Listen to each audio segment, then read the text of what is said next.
This is ISEO Perfecta. It's a so-called pump lock because you have to really push the key in against the spring pressure to engage the locking mechanism. This lock contains 6 chambers with the 3 pins on the left side, 3 pins on the right side. This version of the lock has standard pins in it. There's also a version with spools, but this version has very strong, let's say, tapered effect, which comes from the pin chambers, not from the pins itself. There's also a hidden trap pin down here that engages with the outermost key pins, and this hidden pin causes the most trouble when picking this lock. That's because it's really hidden deep inside, and without pushing him in, you can't complete the 360-degree rotation. For tensioning, I'm using a handmade tensioner. It was made from a nail. And for the picking, I'm using this beautiful pick from Clef. So thanks very much for that. So yeah, let's go picking. I'll push the tensioner in. I'm pretty sure it's not really needed, but why not? And let's go and try which pins are binding. So number 1 was bound, got a nice core rotation from that. Number 2 needed slight push. Number 3 also needed push. I can hear number 2 disengage, so yeah, just small ping pong between the pins. Now they all feel pretty much springy, so let's go to the right side. Springy, just a big slit. Number 5, got a small core rotation from it. Number 6 also needed push. And yeah, we'll continue that for a while now. Small movement from number 6. Okay. Small core movement from number 6, now from number 1. Number 2 needed push. Okay, number 3 needed again small push. Yeah, that's pretty much the usual tapered stuff. Just push what needs to be pushed. I haven't got any oversets so far, so I don't think this is too big of a problem for this lock.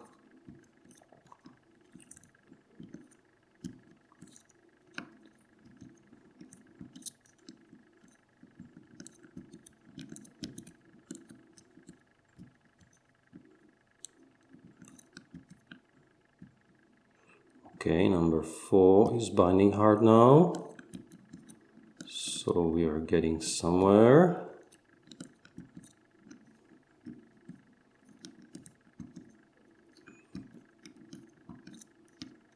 Well, pretty much all the pins are very close to their desired position, and now it's only a question of time.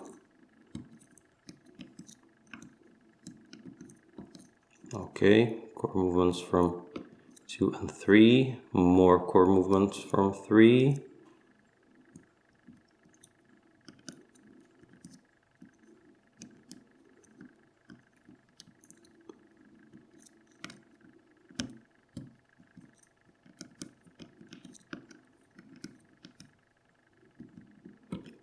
Okay, and at this point we are at roughly 45 degrees, and now we are going to deal with the trap pin. I'm using this AKAB pick from Moki, and what I'm going to do is try and insert it in so I can so I can engage the trap pin. Okay, and now maybe you heard the click, and now we are bound. So the trap pin is directly down there, pushed it with the pick, and we are free to continue rotate. And now the core, let's say, is upside down and the pins are engaging from the other side, so this part of the pick is a bit chaotic because sometimes it's hard to find the binder. Okay, that was the first one.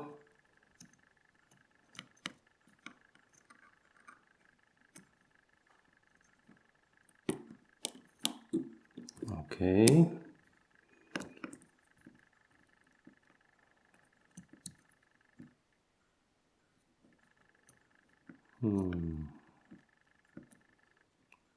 I'm trying not to look into the lock, so it's not really easy to judge where that binder is.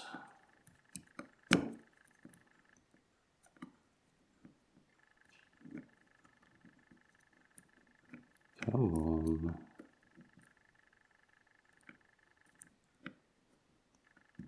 Okay.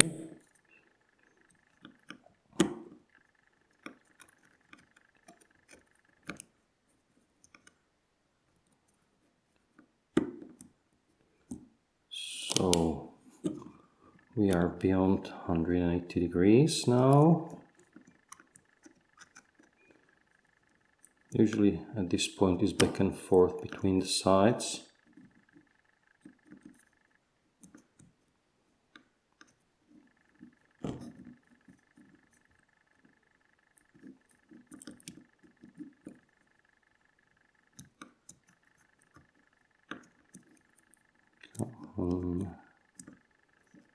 Where are you?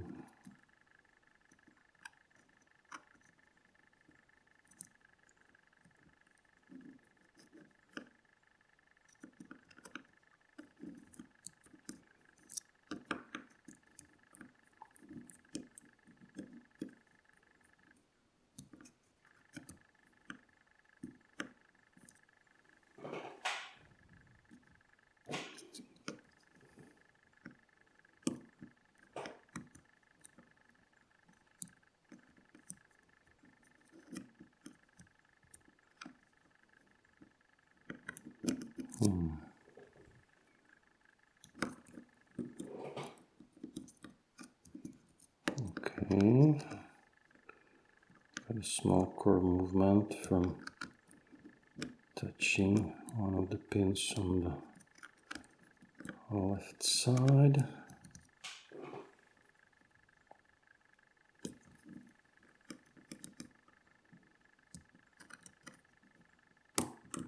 Okay, there was the one fully on the right side. And now we are getting close to the last part. Okay. And now comes the fun part. We have to insert this pick again, because now we are going to get this strap pin engaged again. Okay. Now. So.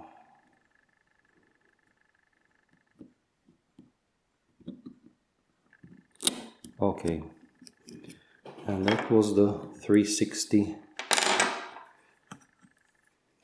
and we are picked.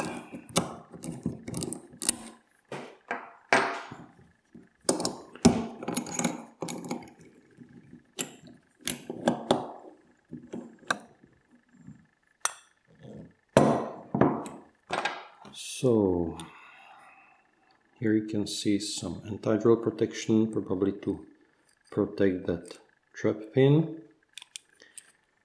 There's also another in here.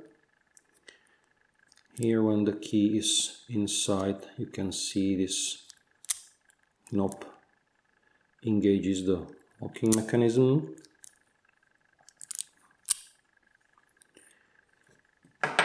So let's take a peek inside.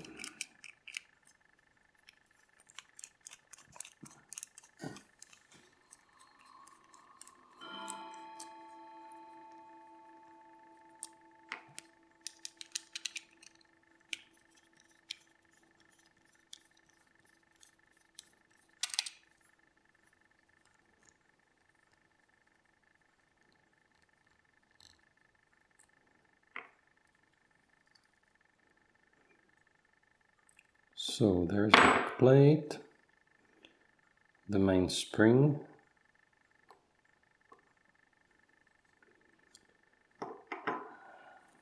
and now let's try to push the thing out.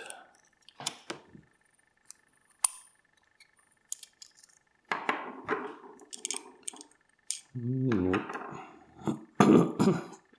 Sorry. Okay, let's do it this way.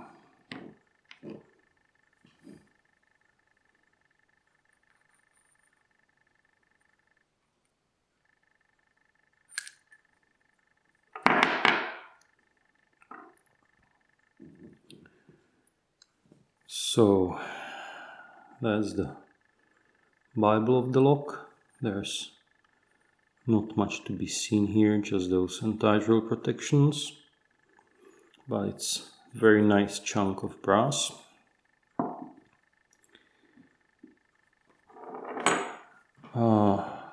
Let's say this part is just the wording. It sits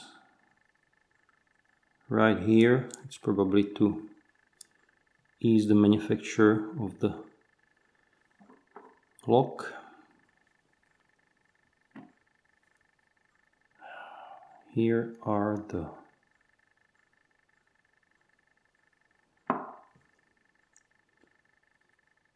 the key pins. So let's dump them in order. So that's number 1.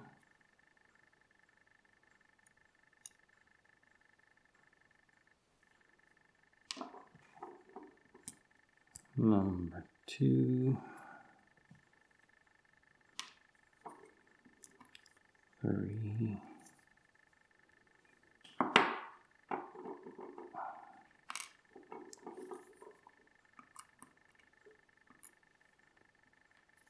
4.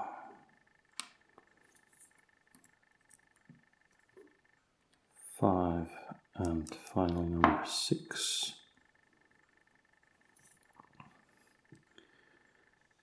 Here maybe you can see some of the chambers are somewhat enlarged, which I think is cause of the tapering effect.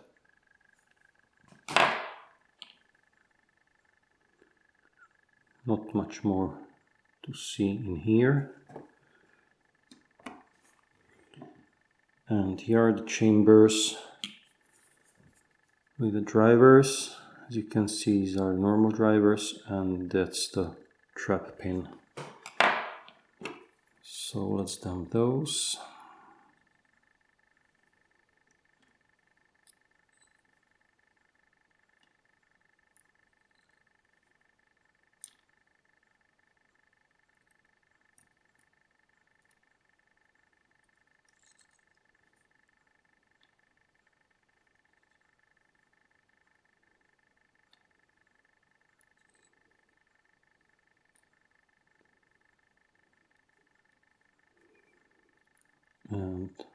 trap pin.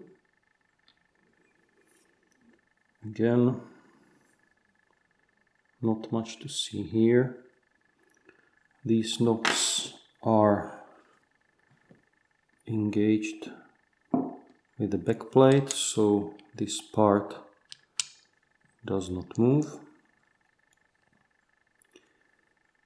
And the spring-loaded pin is what engages the locking mechanism.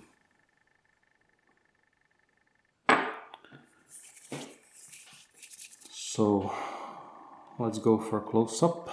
Okay, I'll put the key in too.